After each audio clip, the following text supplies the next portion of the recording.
केंद्र आणि महाराष्ट्र सरकारच्या समन्वयातून महाराष्ट्रात 4714 घरांमध्ये सौर ऊर्जा वापरली जाते। पंतप्रधान सौर घर मोफत योजनेला उदंड प्रतिसाद देत राज्यातील 31,000 घरगुती सौर ऊर्जेचे वीज ग्राहक झालेले आहेत।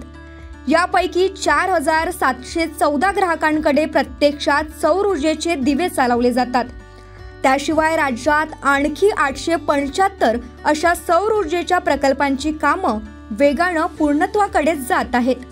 प्रत्येक घराच्या छतावर 1 ते 3 किलोवॅट क्षमतेच्या सौर ऊर्जा निर्मितीसाठी दर महिन्याला सुमारे 120 ते 360 युनिट पर्यंत मोफत वीज उपलब्ध होत आहे। यासाठी विविध बँकांकडून सवलतीच्या घरात कर्जाची सोय उपलब्ध करून दिली।